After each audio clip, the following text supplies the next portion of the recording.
Welcome back, everybody. Today, I got another story for you. For a long time, I've been editing videos. I've run many channels. I've done a lot of video work over the years. And it's always been a passion to make videos. I love it. Often I'll use video game footage just because it's available. You know, you don't have to worry about rain, location, camera batteries. You don't have to worry about any of that. And so, I came to a problem. And that problem was no matter what software I seemed to get. And this was a feature in the 2000s that was really common. It was called shuffle or shuffle by timecode or randomized video. And it just didn't seem to be a function anymore. I looked around inside Adobe Premiere, which is something I use a lot. And I realized that I could have written a script for After Effects. But the thing about After Effects is it tends to work with smaller clips. And I've got a bunch of tapeless cameras from the late 90s. And a bunch of footage, which I wanted to just shuffle up, okay?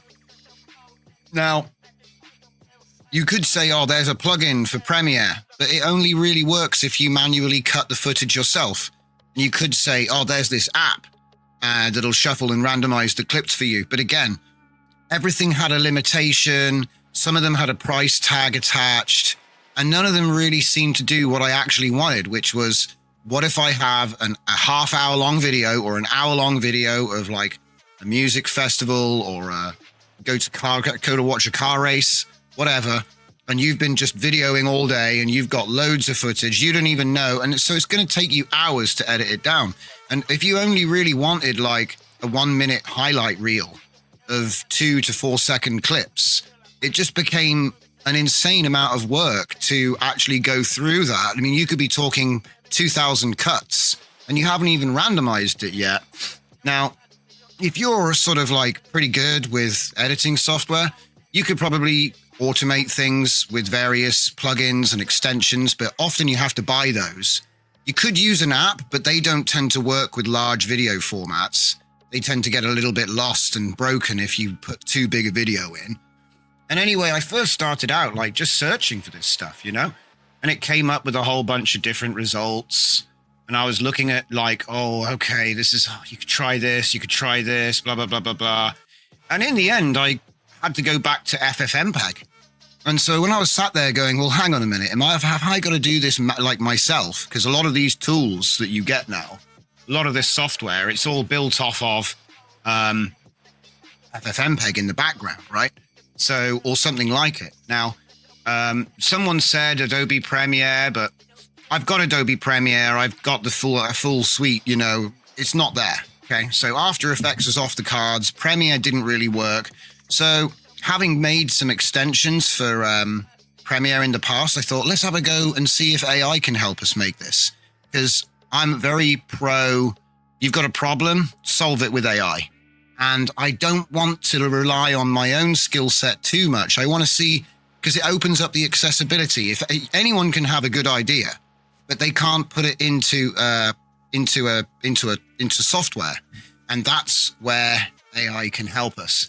And so today, what I want to do is take you on a little journey and just explain pretty much what I did, how I got there, what I went through, and ultimately leading to the release of Video Shuffle Studio. The link's in the description for the GitHub project. The video that's playing up here is one of the outputs I got, and it's just an edit which I'd already made, which has been cut up into 2-second segments. It did already have some cuts, which is why it seems to jump about a little bit too much. I'm going to leave that there for now, but I'm probably going to shut it off because it's a bit distracting, but for now it can stay there. So this is where the story begins. I wanted to, like I said, whenever I demo the use of LLMs, I try to come at it from the angle of anyone, you know, because I don't know what level you're at. And it's a bit hard to say, oh, well, AI is great if you're a developer. So I try to put things in the most basic way. Okay. So I just said, how can I use Adobe software to split video into many segments of a length that I choose? It's a pretty basic thing to come up with. That's essentially the core idea. And it's telling me how to use Adobe Premiere to manually cut it and export it and then encode it, which isn't what I was asking. So I said to him, I have an hour of footage I need to split into 2-second segments. Your suggestion will take forever. We need a better solution. And so it came up with a script using MoviePy. But before we get into the actual coding, let's just shut that video off now. It already played at the beginning.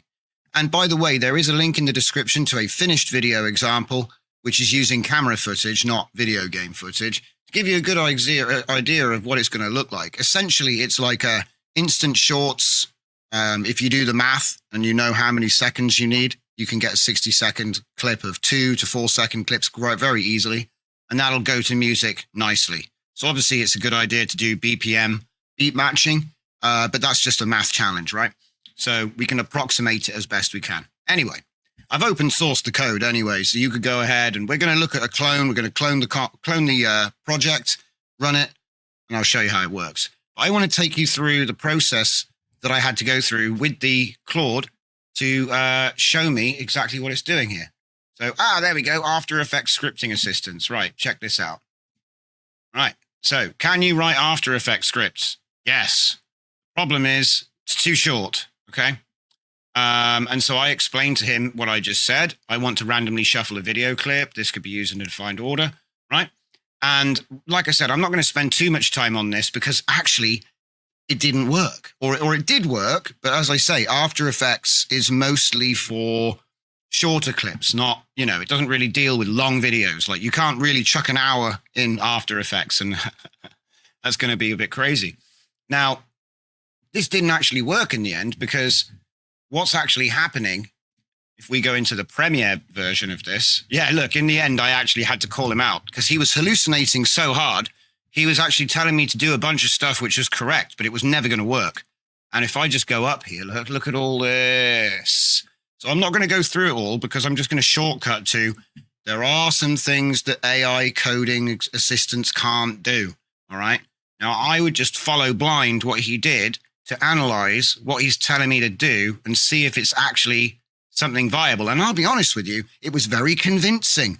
He was telling me all the right things. He was telling me to turn on the flags in regedit, which you have to do when you're in a development environment. He was telling me to use VS Code. He was telling me to run all of these scripts. The scripts were executing and they did seem to, you look at them and go, well, that should work. But the trick is with Premiere, you have to make a signed panel-based extension. And even though it was showing up in Premiere, it would not run. And it didn't know how to get it running.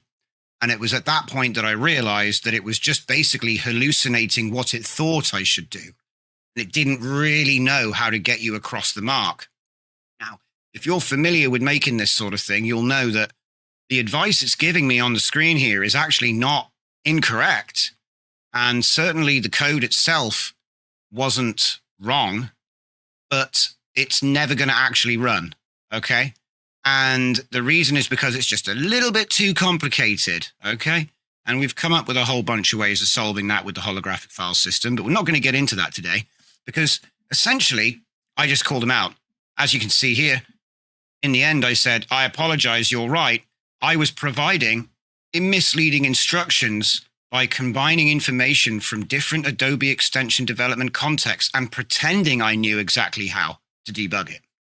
So it's at that point which we go back to this side, which is where I've decided, look, I'm just going to do it with Python because there's plenty of pip modules we can install.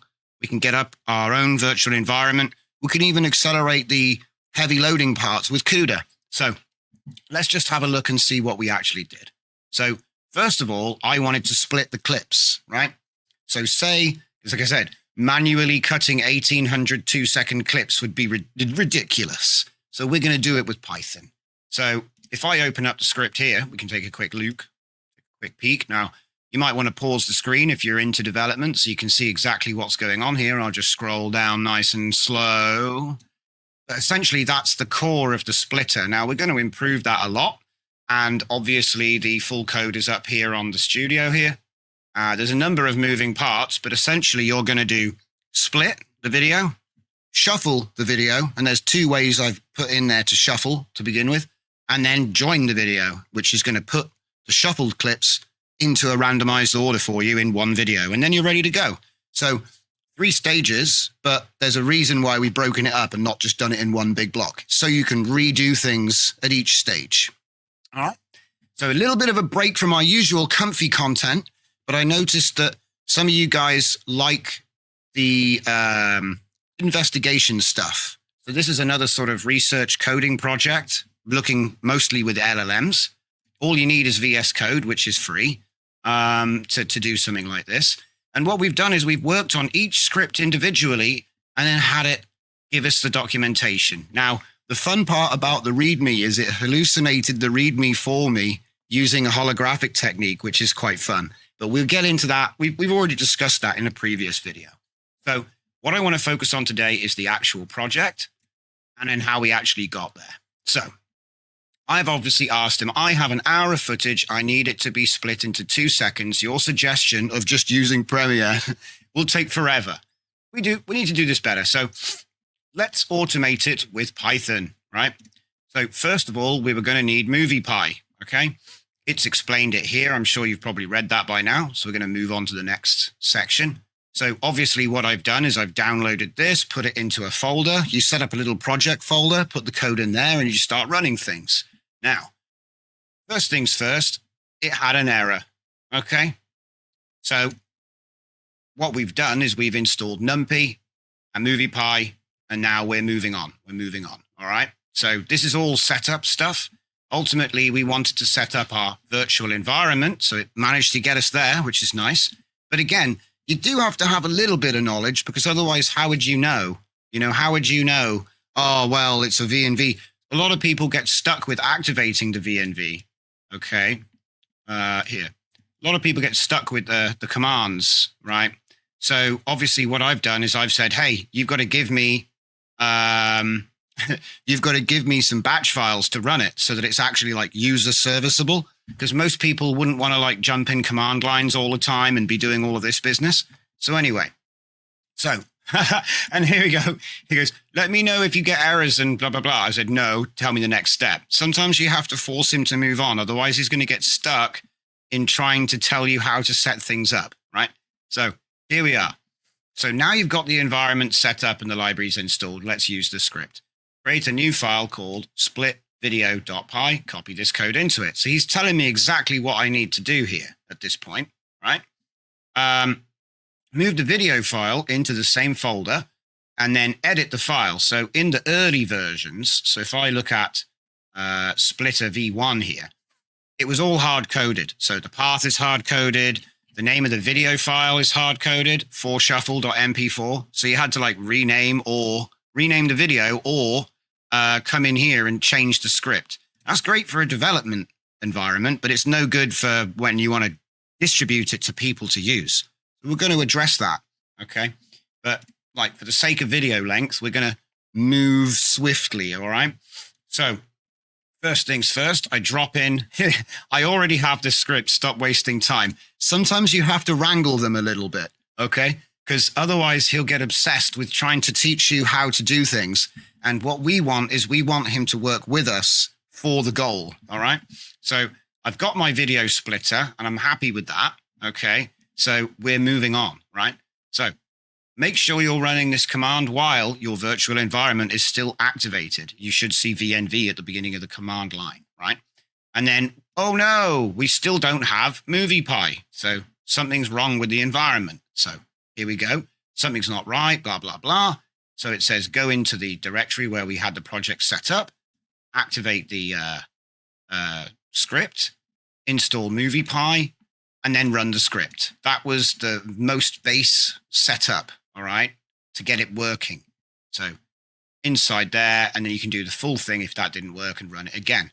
So now I say, great, this is working.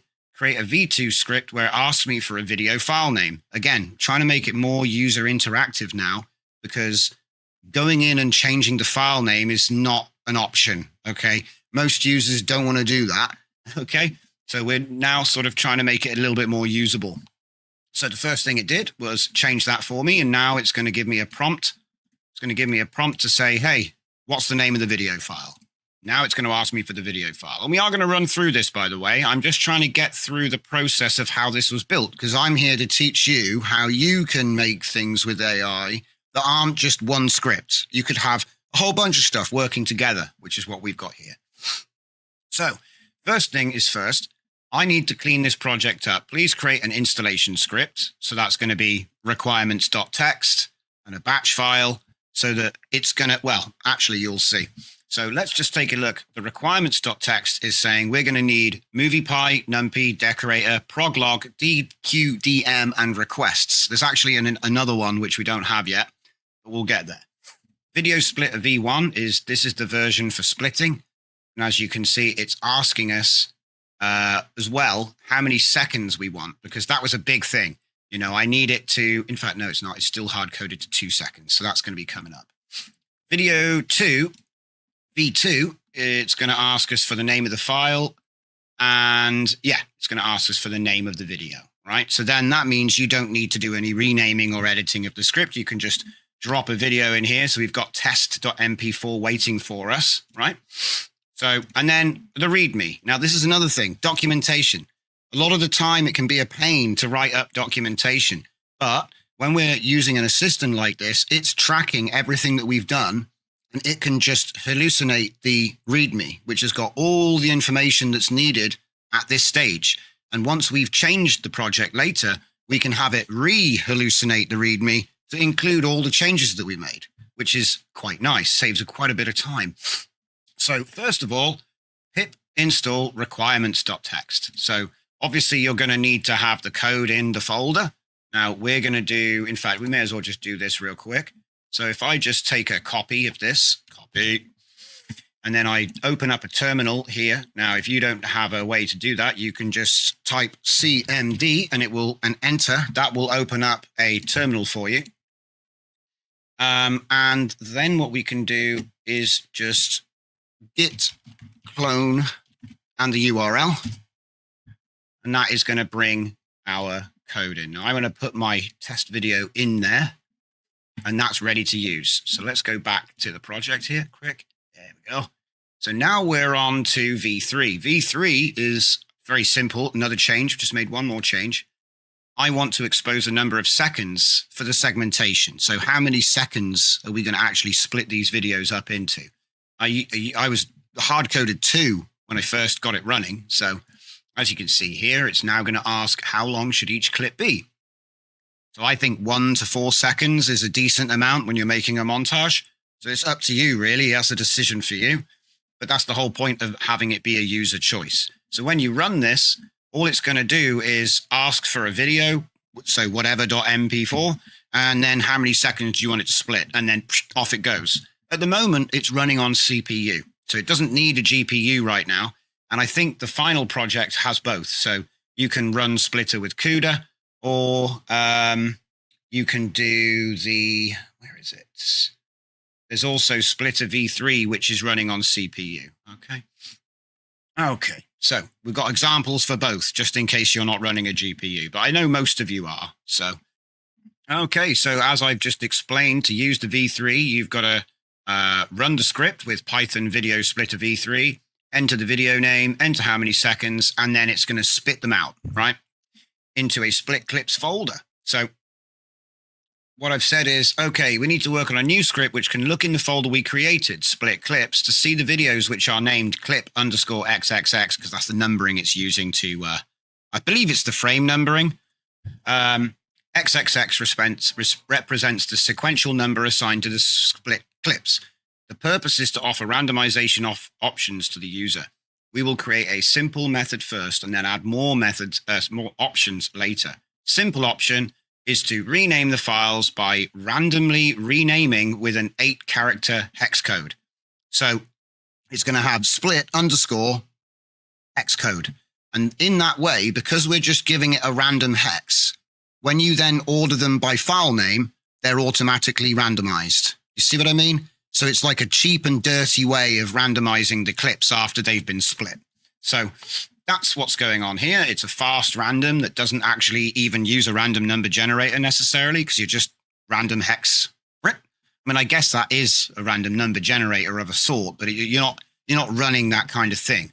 Anyway. So here we have shuffle splits v1. So this is going to be our first version of the shuffle, and it only has the one option right now, which is simple mode. So it looks for files matching the pattern clip _xxxx. It's good to have that as well, because you don't want it to just do everything it finds. You want it to have a little bit of a check to find that it's not just going to go crazy. Generate random 8-character hex codes, renames files to shuffle _ and the hex code, ensures no duplicate hex codes are used. That's quite important because you don't want to have like multiple files with the same name. That's going to be, you're going to lose data then.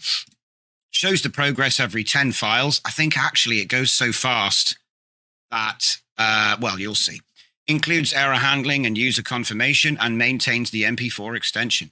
So make sure that you've already split the video. Yeah. Save the script, run the script, and that's that. Now, obviously, you're not going to necessarily use it like this.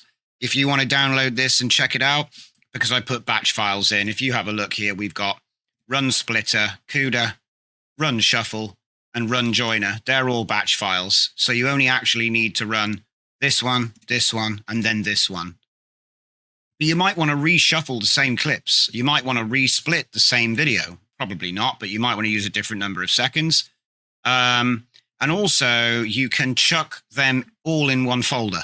So you could actually split 2 videos and then throw the videos into the same folder and then have the shuffle the merge of the 2 splits. So you've got a lot of options for how you want to use this. But anyway, this is why I split it up and didn't just do it all in one business.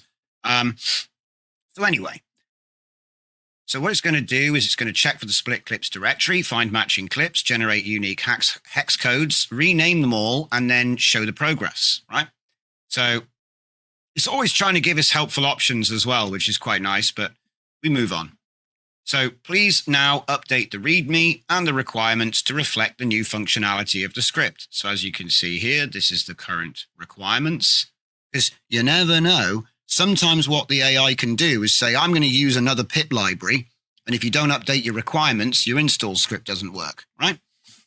Obviously, we've updated the README. And as you can see, it's reflecting all the different versions of the splitter.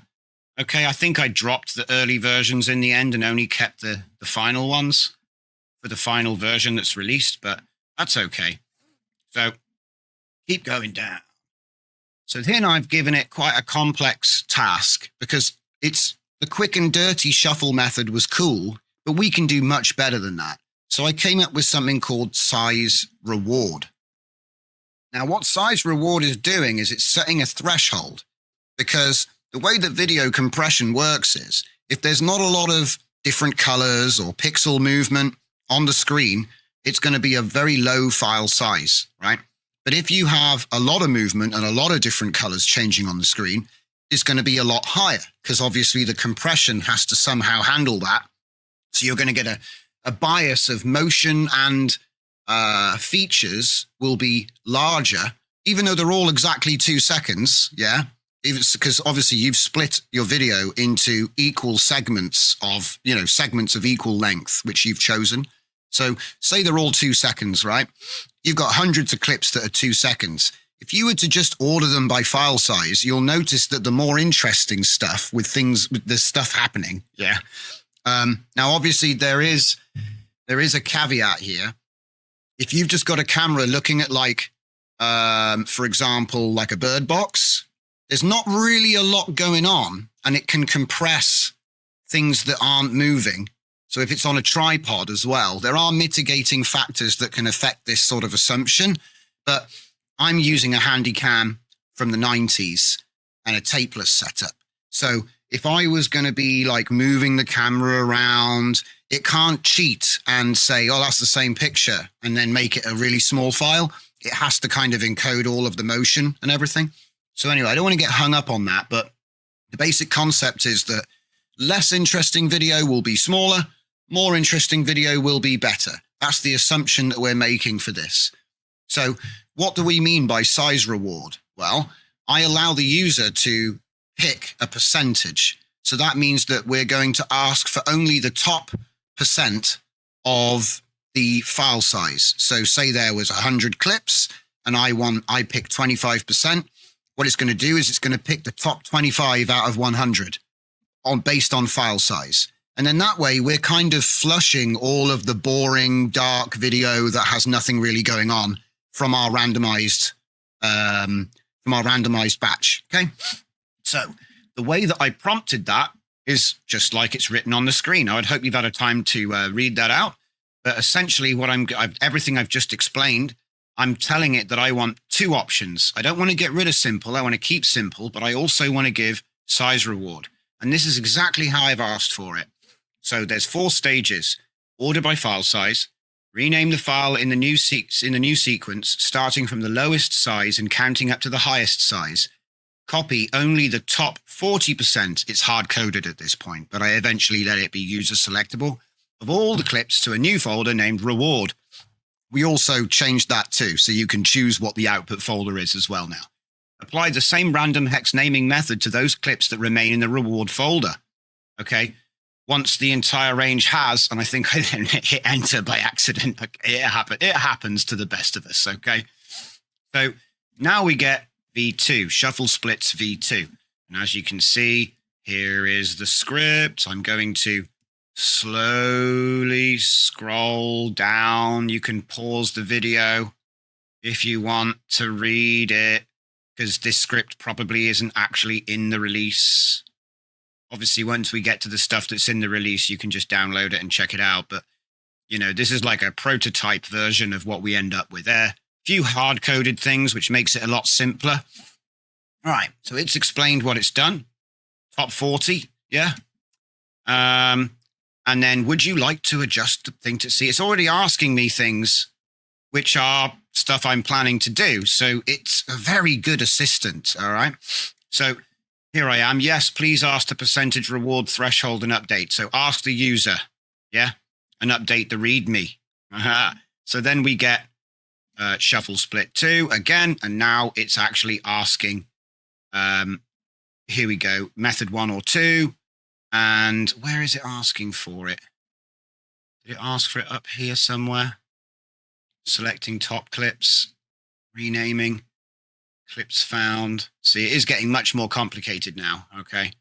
But that's fine because, like I said, we are using this assistant to help us do what we want, and then we test it. So essentially, every time it gave me new code, I would copy the code, I would find the script, and I would paste the new code in, and then I'd run it again, and then we'd see if it runs. If it runs, great. If it's an error, copy the error in, and it will help you solve the error. So we might even run into that in a minute. I don't know. Everything's been smooth sailing so far because it's such a basic idea. You know, it's easy to implement, right? Okay. Even though it's not actually a feature in Premiere anymore, but maybe it is. Maybe it's been hidden away from me and you just can't Google how to find out, because this is the trouble with some big software suites. They got so many features, you don't even know where they are. Can't even find the button anymore. Okay. And that's a UI problem, if you ask me. But anyway, you could say that's a skill issue, but I don't work with Premiere as a means of employment, or, you know, it's not like a paid skill I have. It's a hobby, right? I've done work in the past, but not in the last, like, you know, outside of YouTube and stuff. Anyway, let's move on. So shuffle splits, and then here's the new README. So now it's explaining how everything works for us, and it's giving us step-by-step instructions on how to do everything. This can be quite time-consuming, you know, demonstrating what the structure looks like now, giving us an example of how to use it, even giving us some sort of, you know, feedback on, like, it'll give us troubleshooting sections and things later as well, which is really good.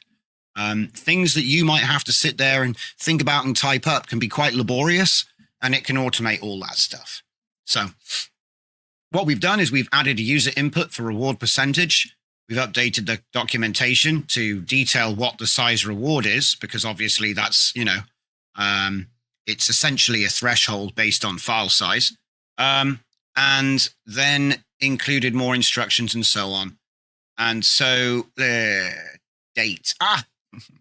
I meant to say update, but there was a lag and it didn't, the first 2 characters I typed weren't there. And this is a good this is an interesting one as well. Like I say, this is why I'm going through everything, all right? if you have a look at what it's done, I've dragged my install script in and I've said date when I meant to say update. And it's taken me literally, it's taken me at my word, okay? So I've said date my install script for Windows users. This should perform everything needed to set up the env and install requirements, right? And it's gone ahead and dated everything. If you date time, it's dated everything because it took me at my word, okay? So you got to be careful with the typos. Sometimes you'll get away with a typo. Sometimes it completely changed the context of the task. So I didn't want it to date my install.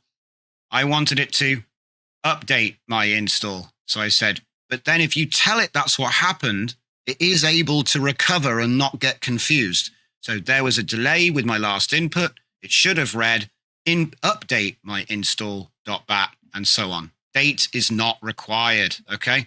And so then it's gone, oh, okay, my bad. Well, not really, it's bad. That was my bad. So obviously we've updated this now and it's going to go ahead and do the installation. So as you can see, there is an installation batch file just here, install svs CUDA.bat. We're going to run that now while we're talking. I'm just going to put that up here because we're going to do a complete fresh install so you can see what's going on. Oh, I put that too high. There we go. That's better. All right. So let's go to the next one. Can we run this with Torch CUDA? So I've put this like a layman might write it. I know we can run this with Torch CUDA, okay?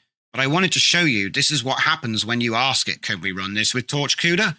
Yes, we can, it says. And it updates my install bat to go through the process of installing Torch, Torch Vision, Torch Audio. We're going to use WHLCU118, which is what you'll be familiar with. If you're an image generation guy and you've got Comfy installed, you'll be very familiar with things like Ginger, Simpy, Pillow, NumPy. It's all stuff that we use in our image generation workflows. So let's keep going.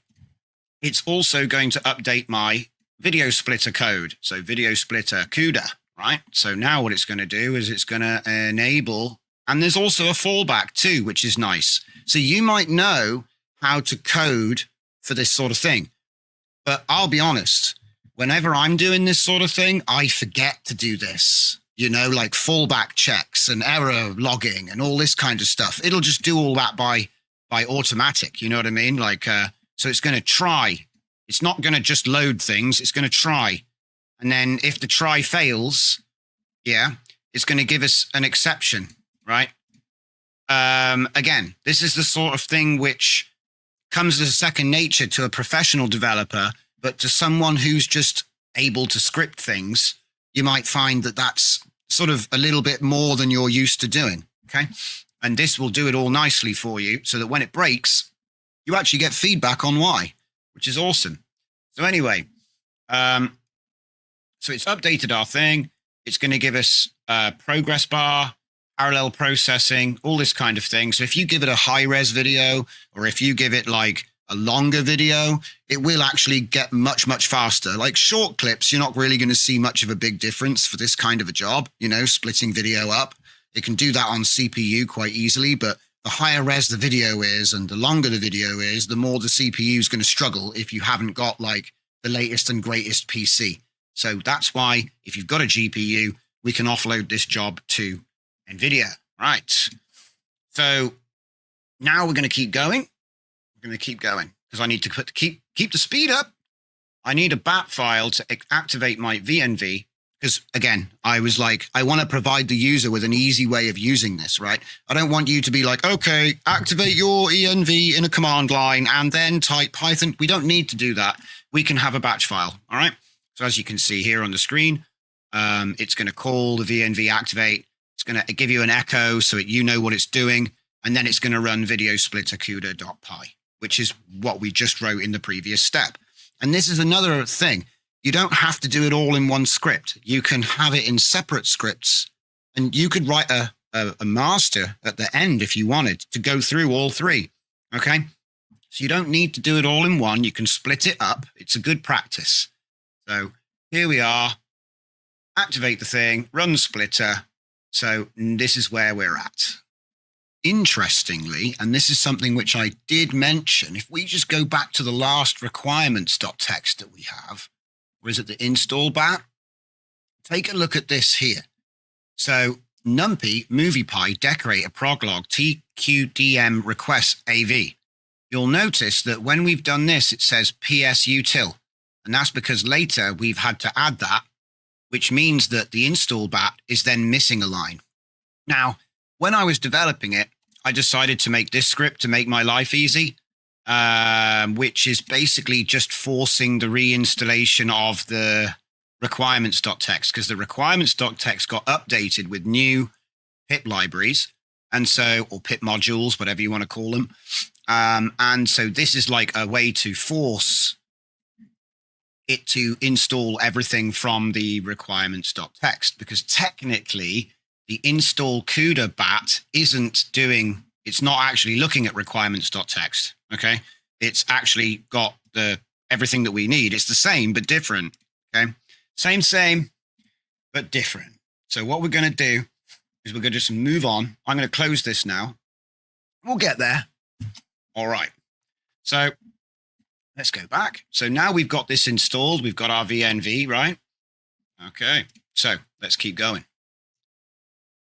So GPU, I've already explained this, larger videos, higher resolution, multiple concurrent processes. Very cool. So let's keep going. I need a bat file to activate venv. I think we looked at that. Yeah, there we go. So now we're all caught up. In the video splitter CUDA, we receive an error after entering the seconds. And again, I hit enter early to show you that I didn't actually put the error in. And look, it's clever enough to say, well, where's the error? So what we're going to do then is then actually copy the error in. So sometimes I like to try and catch him out, if you see what I mean. And it's good to show you that it's not just going to go wild. You can just, oh, well, here's the error. And then it's going to say, I see. It's because of how we're setting the frame rate. So it's altered the code so that we've got a fraction conversion. Okay. Now, obviously, if that doesn't fix it, put the next error in. It'll try a different method. And you can keep trying different methods until the end of time. You've got to be careful there, though, because I'll show you later that if you get too ambitious and you get out of your depth, it can't do it either, but it will pretend that it can, and then you'll be wasting time. So just be aware that you do need to kind of back up successful versions, right? Otherwise, you're constantly overwriting. And you can just go back in the convo and take the code, the last code that worked. But you just got to be really careful, okay? So, like I said, you don't want to break it when you've already got it working. Okay, there you go. So this is the error. We've given it the error. It's given us new code. We run the new code and now it works. All right? I'm not going to waste your time going through all this stuff because, like I said, if you are into this sort of, if you're a developer, you can take a look at this dirty code, but it does run and it does the job. Now, obviously, if you are a professional developer, I'm sure you could write this much more efficiently, but I'm trying to look at it from the purpose of the angle of, I just want to get something done. I'm not a developer, but I have an LLM. Okay. So that's our whole angle here today. All right. Now, I hope that might sound like heresy, but codeless coding is coming and there's a lot of coding assistants out there. So we're just using Claude, which is like a publicly accessible sort of general purpose LLM. I'm sure that if you had a more specialized LLM for just working with Python, you could probably do better. But again, ChatGPT-4, Claude, these are great options for this sort of thing. All right. So it's modified the code for us, and it even tells us what it's done too. Okay. So if your input file is my video, the splits will be saved in a folder my video. Yep. So this is the next thing I've asked for it. I didn't want the hard-coded split clips. I wanted it to match the name of the video. So when I do this test, it's going to create a test output. So we're just going to do that really quick now. So I'm going to double-click splitter. All right. And then I'm going to type test.mp4. I'm going to say I want 3-second clips this time. And off it goes. I'm going to leave that one running because that's going to take a little minute. All right. And we'll get back to this one.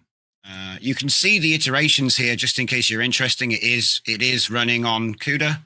So you can see that the bigger the job, it will speed up. Okay, so I've seen it go over 80, but like I said, that's still fast. I mean, if you take a look at here, it's really chugging through the frames fast right now. Okay, so if your input video is my video, it will be saved into a folder named my video. So here we have test. It's saving all the clips in there for us right now. So let's keep going. It'll obviously give us some options like, do you want to do this, this, this, this, or this? And then now this is another one. I wanted, because if you were hiring a Fiverr developer and you said, I want CUDA support on the shuffle code, you might just take the money. Now, I don't like to be, throwing shade, okay? Because you don't need CUDA. And so what I wanted to show you was that if you ask the LLM to do something like this, it will just turn around and say, you don't need to do that, mate. It's not just going to do what you tell it. It's actually going to think about it and go, you don't really need CUDA. It's not going to make any difference. So actually, I'm not going to do that. So you can see I've asked, can we add CUDA support? And of course you can, but it won't make any difference. And it knows that the reason I'm asking it is because I want it to potentially be faster, but there's no speed improvement. So it's just turned around and said, nope. And it's even given me a good explanation of why. Now, that is a professional answer, okay? That's a professional answer. Telling you, no, you can't do that, boss, and here's why. That's what you want to see. And this is why I like Claude so much. Other LLMs that I've tested this sort of thing with might just do it, okay? And then it's like completely junk code because you don't need CUDA support for renaming some files, right? Okay, so we'll move on. So I said, please add options 3 and 4. Now, this is a good example for how when it gives you some options, you can say, I didn't have to type it all in. It remembers the context of its last answer.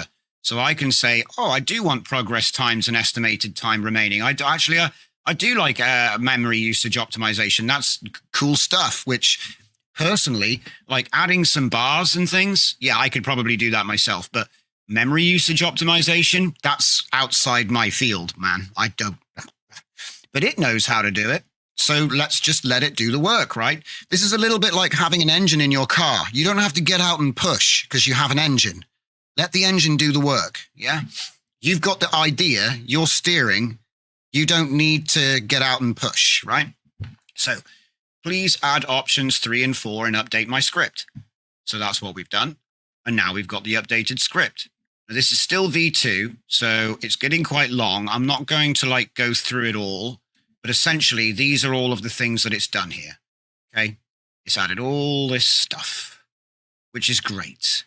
And then it's even remembered that I'd like him to update requirements. So it's updated the requirements with the PSUtil. Now, if you remember, the main install script, actually, let's open that one up again. Where are we? Edit in Notepad. There.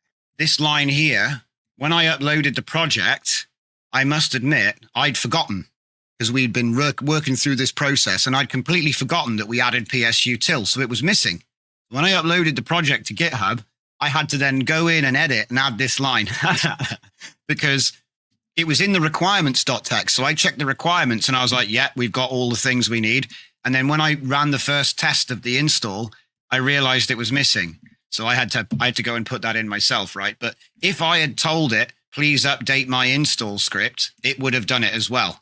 It's just that as a human operator, it's not psychic, okay? So we've updated our requirements, and to reflect, we've got all of our modules here now, okay? And then because I knew that it's a bit harsh to ask people to actually go into the command line and run pip install commands, right? Really, you should be bundling some tools to automate that sort of thing. So I said, that's the point where I'm like, please write a new script named update requirements, which will only activate the venv and then install the requirements.txt. So this is exactly what it's doing, okay? It's activating our venv for us, and then it's going pip install our requirements.txt. All right.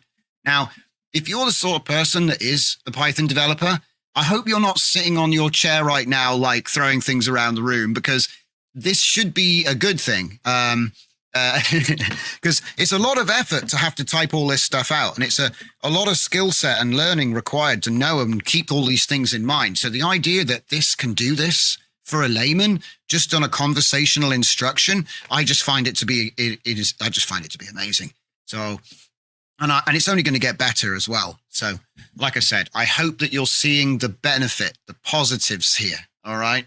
Because the positives are you didn't have to spend 20 minutes typing it all out. All right. Which is like the main thing. And I know, obviously, if you're a full-time developer, you've probably got like templates, which you just work from and you don't actually type it all out.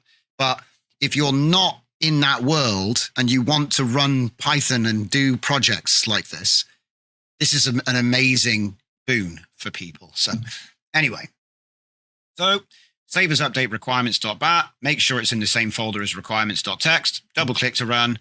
Great instructions, brilliant tutorial in here. It's being the perfect assistant, in my opinion, right now. So it's going to activate my environment. It's going to update the requirements. So, for example, if you did a git pull and I have altered, so you've got it already installed, say I've added some new modules which it needs, you only need to run update requirements and everything's going to work. Or it should work anyway. So, because it's going to update your environment with the missing modules that you didn't necessarily have. Because you wouldn't want to do install because you've already got it installed. And this is the reason why we've got an update script. Okay. So obviously the git clone is going to clone everything from the GitHub. It's not going to update your environment. So that's why we have to have that. Okay. So I hope you understand what the function of that is. Okay. So now I need a batch file to activate venv and run the shuffle, right? So obviously I don't want to be making people go in and activate venv and then do Python run, Python shuffle splits. Okay. Same thing. So that's where we're now making it a little bit more usable for people. Okay. So run shuffle. There we have it. All right. So it's going to do exactly what we just said. And then in shuffle splits v2, we need to ask the user for the folder name we want to shuffle. So that way it's not hard coded. We can give the user options. They can just type in the name of the folder. So for example, here, my folder name is test. All right. This one's now finished. It's created 80 clips with 7,201 frames, which is crazy. So that's 80 cuts I didn't need to make. Now, again, if you know how to use Premiere, there are ways to auto slice video up, but you might not know that. And I'm trying to, we move at the lowest, we move at a slow speed. We can't assume that everyone's a Premiere Pro, all right? And when I actually searched for this, you couldn't find tutorials on it. All it was, in fact, there were some people saying, oh, you should actually learn how to edit with Premiere properly. You're trying to just shortcut. It's going to look like garbage. It's like, that's not the right way to think, guys. So anyway, so what it's done exactly what I asked it to do. Also, we need to ask the user to name the output folder. Again, more options for the user, right? You might want to do alternate shuffles. So you can use a different folder to output different shuffles, all right? There's 2 shuffle modes right now, but you can pick a different percentage, can't you? So there's actually quite a lot of potential for variation on this. Anyway, so there's my new shuffle script. We're still at V2. And it's going to give us some more options. So now we have our clips split and shuffled. We need to rejoin them. So this is what we're going to do now. We're going to make a joiner. Because the shuffling was already handled, only the joining of clips in a folder is required. The user must be able to enter the folder name, and then the final joined video should be saved to a folder named output. This Python script should be named shufflejoiner.py. We should also create a bat file, which activates the venv and then runs shufflejoiner.py. The reason I'm doing it this way is because up until now, we've been asking it to do one thing at a time. Now, we don't have to, because obviously LLMs often like Claude, GPT, you're getting credits for each chat. So what we're doing here is we're actually having it do it all in one request. So then it's going to return both the new shuffle joiner with our new features, and it's going to update or sorry, now it's going to create our run joiner batch file as well. Okay, so I hope we're following along nicely. This is more of the, we just keep on going, right? So let's just go on to the next one. And again, can we use CUDA to accelerate joining of the clips? And he says, yes, we can. I'll modify the joiner for GPU acceleration. And it doesn't work. All right. From this point on, things don't work. Okay. And, I can't remember what it was. It's because the values, the presets, and venv was not available. There's all kinds of stuff. It was spitting out all kinds of errors. And basically, it just doesn't really have the knowledge to pull this off. What I wanted to do was I wanted to have additional options in the joiner so you could pick, uncompressed, various different levels of quality setting, okay? And also forcing of iframes. I think I do touch on it. Did I actually say that?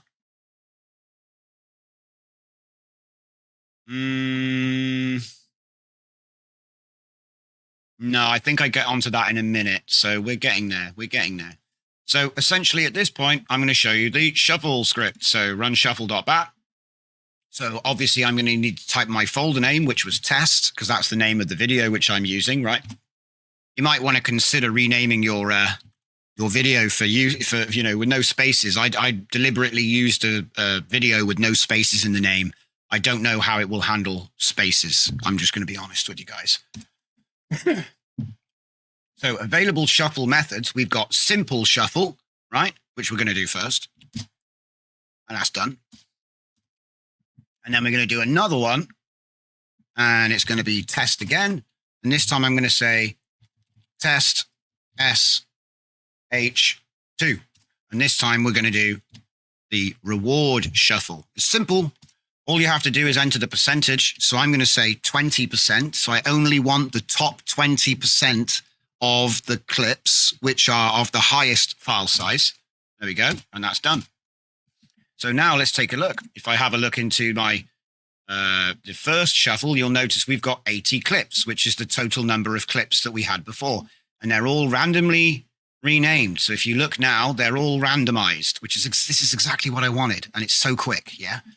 So now if we go to test SH2, you'll notice we only have 16. Top 20. All right. Now, because these are I think with these 3-second clips I did this time, I think I picked 3 seconds. I forget now. But obviously, if you do 16 times 3, that's less than a minute. So this is an instant short. If I was going to take a large video and I wanted to make it into a short, I've already got my video. I can run it through this. I've got an instant short. You just need to do a little bit of math with the number of clips and the number of seconds. So obviously 30 clips of 2 seconds long, 15 clips of 4 seconds long, you're going to end up with a perfect minute. Okay. So like I said, this is a way to automate things like that, like a quick montage, and it's going to put all the most interesting stuff first, but it's also, it seems to honor the temporal sequence. So it'll be at the beginning to the end sometimes. It's kind of, like I said, I want to put more shuffle methods in. But like I said, I thought I'd open source this and just release it on Apache 2 for anyone to mess around with. So because anybody could do anything with it at this point if they wanted to. So anyway, so we've got our shuffle joiner. The batch remains the same. It says here that it's going to automatically detect CUDA and then fall back to CPU, which is, I think, why I didn't notice it was broken at this point, because it's actually falling back automatically to CPU, even though it doesn't work with CUDA at all for the joining. But to be honest, you don't need CPU to join you don't need GPU to join a bunch of clips. You might if it was a really big project, but that's going to be a challenge for someone who wants to do stuff like that. All right. Again, all the code is right there. I'm not hiding anything here. Like I said, I believe in transparency, sharing results. I want to put everything out there. I do a whole bunch of wacky projects, and this is just another one of them, right? So we can join CUDA options. So we can run the CUDA options separately. Please rename this script to shuffle joiner CUDA and rename the batch file to run joiner CUDA. Update the reference inside to reflect the script. Now, here we have it. Look, It doesn't bother to give me all the code again. This is a nice efficiency feature. It's not wasting tokens on my wallet, right? So only the file name needs to change. So we just duplicate the file, rename it. And then here, it does actually change the reference. Now, the reason I've done this is because now, obviously, I could have just done this myself, but I wanted to show you that even if you're not a developer per se, it can hold your hand and take you down the path and get you to where you want to be. And that is the whole point of having an assistant, okay? You might be an expert in Godot. You might be an expert in HTML. Maybe Python isn't your language, but you have programming skills. And that's where this is like going to make you elevate your ideas to a production level, okay? Now, I'm not going to say this is going to make you loads and loads of money, because it might. There's a lot more effort in the last 5%, okay? You can get 95% done with this. The last 5% is going to take you 100 times more effort. That's just the way everything is, all right? So, but like I said, this is serviceable. It does what it needs to do. So it's functionally operational, right? It might not be perfect. It might not be the best way to do it, but it does work, and it gives you a starting point. If you wanted to develop it further from here, you're welcome. It's released under Apache 2, like I say. I'm giving it away. So shuffle joiner, run joiner, all right? So now update the README. Remember, the README is held in its latent space. So now we've made all these changes. It's able to hallucinate the new README. And we take advantage of that in the holographic file system to a much more obvious degree. It's one of the reasons I came up with it, because I realized, oh my God, it's actually able to keep all of this stuff in its head like a juggler. And you can just pull it down and it will actually have changed as a result of things that you've done. So this is like something which led to that. But anyway, we will now return to working on Shuffle Joiner CUDA. I have noticed there are some compression problems with a few clips after we join them. So what do I mean by that? If you remember, there was a video which was playing. And as you can see in this video here, let's turn the volume up a little bit. Oh, there's no volume on this one, of course. Notice when it looks at the sky here, there's a compression artifact, and the reason is because the iframes got lost, okay?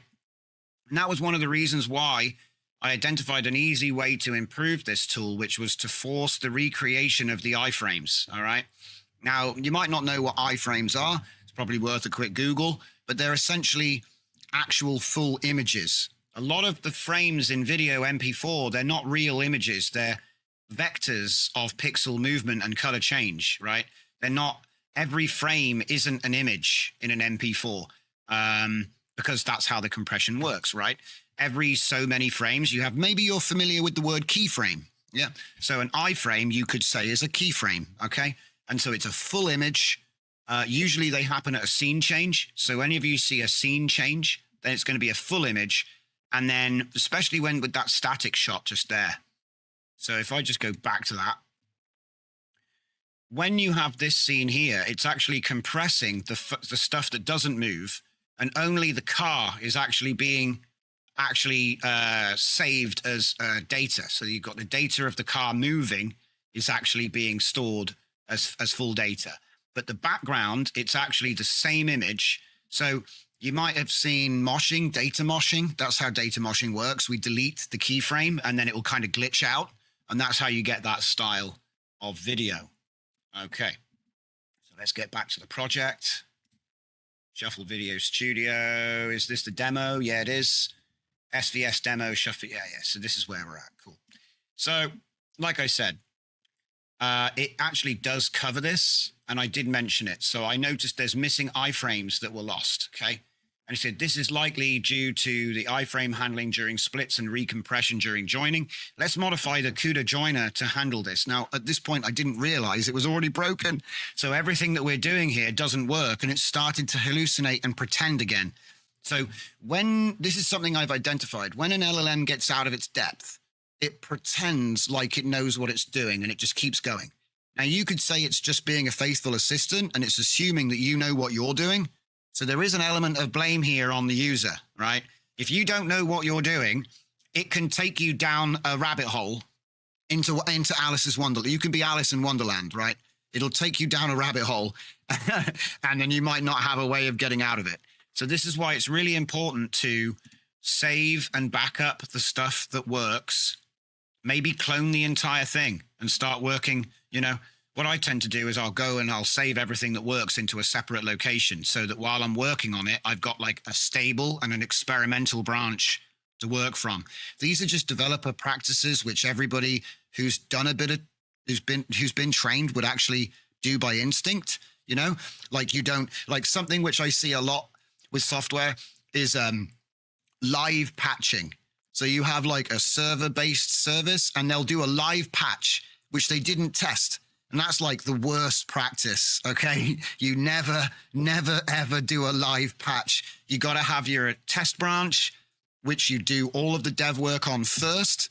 And then at least you've got to hope that when you update the main branch with the changes, you don't just break everything horribly, okay? See, whenever you see a patch come out and everything breaks horribly, it's usually because the QA wasn't so great. Do you know what I mean? They didn't really test it as rigorously as they could have. And so it's a good practice to have a test branch or a dev branch, right? Experimental stuff, which is where you're actually working, and then a stable branch, which is confirmed as working up until the last change. And so what you would do is you would work in experimental, and then when it looks like everything's good, push the changes to the stable branch, which is like the public bit that everyone actually uses. That way, you don't annoy all your users with breaking the code every time you release a patch. It makes you look bad, and it can be avoided very simply just by working on a clone, okay? Simple stuff. Sorry if you're a developer and you knew all of that. I hate teaching people to suck eggs, but like I say, I try to move at the pace of the slowest user in the community. So some of you guys have never touched Python, right? And there's no reason why you shouldn't. So anyway, so obviously from here, it's going to start hallucinating pretty badly. So as you can see, I received the following error. Vidstream has no object rate, and this is just going to carry on now for the rest of the conversation. From here, it turns into a bit of a nightmare because it just doesn't, venv not available. It tries so many solutions, bless his cotton socks, but he just can't do it, you know? And like I said, I think that if I just keep going, all of these were failures. Look at all these errors. It doesn't know what it's doing. And I was like, it turns into a bit of a game for me to see if it can actually ever get there. And so I just keep going, okay, here's the next error, mate. Let's see your next code. We'll run that. Oh, new error. Here you go again. And then we play error tennis with the LLM for a while. And I think I get to here and I'm just sort of like, yeah, you don't know what you're doing, mate. You're out of your depth as well. So like I said, the whole thing was trying to give it quality options because I wanted a way to force the iframes. I think that it's actually fine. If you do it with CPU, it's actually fine. Those compression artifacts were actually the result of me having downloaded my MP4 from another YouTube account, not having the original video. So when it was cutting it up, that was why that was happening. And so I don't think it's actually an artifact that was introduced by the splitting. But I still wanted to have this, which was the option to do different quality. I thought that would be a cool feature to see if it could get, but I saw this as sort of like a tertiary objective because we already had solved it. We already had a working piece of software here. So, all right. So all that being said, let's run the joiner. And then I'll run through the operation one more time for you guys. And then we're pretty much done. So let's do SH2, which was the reward one. Off it goes. Writing final video. And just to mention, there is a video linked in the description, which is probably the previous video, right? So I've uploaded a video, which is a demo, okay? And that's one I did to show what the tool can do. The central frame was outputted from the tool. And then what I've done is I've duplicated the layer and then made it bigger and put some noise and like darkened it, okay, so that it would fill 16:9 for YouTube format. Because obviously I was filming in 4:3. I just love these old cameras. All right, I highly recommend getting a 640 by 480 native Sony Handycam. Okay, you can usually pick them up cheap, and you can pick them up with a broken tape deck because you won't be using tapes. You'll use a DVR. Yeah. You can YouTube search for tapeless camcorders. I'm sure if you're already into that kind of thing, you've probably got one. But they look so nice. Okay, I just love the look of them. And like I said, I've got a whole bunch of footage on MP4. All you got to do is when you import the video, make sure that you interpret the footage as DV1, which is what was actually used back in the 90s. They had this. It wasn't square pixel. Okay. It was, you change, so there's a drop-down list, square pixel, change it to DV1, PAL, or NTSC, depending on what the camera is that you're using. And then it will give that 90s look, and you don't have to mess around with tapes. You can just have a mounted DVR on the camera there. So it's very nice. Anyway, so that's how that video was made. Video's in the description. I put one of my AI-generated tunes to the music, and there it is. So, like I said, that video is linked in the description. And like I said, it's the demo really for what you could create with this tool. So there we go. We've made our video. So now the video is in the output folder. They'll always be in the output folder. So let's take a quick look at this. This is what we've just made. All right. It's not small. It's just, you know, small. It's just a video player being small.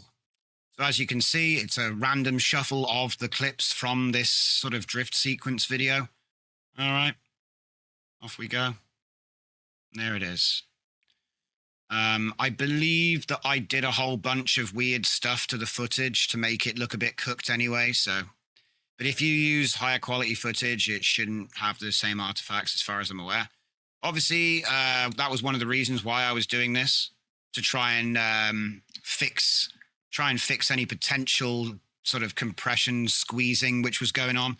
Because obviously when you do the joiner, really you want to be able to select the bit rate, you know. So right now it's using a bit rate, like if I just quickly go back and see, this is a 70 megabyte video, which is 4 minutes long. So obviously that's not raw, uncompressed. That's extremely compressed for YouTube. So the reason it looks a bit whack is because it is actually a YouTube video I downloaded from another account. Okay, so that's that. There it is. So that's pretty much the whole story. If you take a look over here, like I said, I distributed it under Apache 2. Please go ahead and build stuff with this if you want, you know, take the ideas and build on them. Like I say, I love giving stuff away when it works, because this works for my purposes. And I hope I'm going to run through it one more time. Okay, so obviously the first thing you do is you clone the project. You do the install svs CUDA. That will install the venv, and then you put a video in the folder. All right, put a video in the folder, and then you're going to do run splitter, enter the name with.mp4. It's going to split it according to the number of second intervals that you want. Then you can do run shuffle. It has a simple mode, which does the whole thing, or it has the reward, which is the percentage. So like top 25%, okay, by size. I might make cleverer ones, because one of the things I like about AI is you can give it a really complex idea and it'll go ahead and try to do it. And if it works, it works. Who cares? You know what I mean? So we'll go with a shuffle pattern. You choose that. Obviously, it takes an input and an output. And then when you do the joiner, you can do the output there as well and put all of your clips back together again. And then you'll find the results in output. So that's it. That's it. We've done it. So that's what I came to show you. Remember, VS Code makes it so easy to set up, guys. So don't be afraid. And like I said, make cool things. So there we are. See, I needed to do something. I used the LLM to help me. And now I'm giving it away. Hopefully you guys can either make use of this or the process to make other things which you need, right? So that was pretty much the whole goal here for this project. I need to close this. Control C, if you didn't know, to kill a terminal. All right. So that's everything I had for you today, guys. Thanks for watching, and I'll see you next time. So, memberships are here. I've added donator and member. The donator membership is just you want to support the channel, help us grow. Member, you're going to get some exclusive video access. And check out the join now button for more information.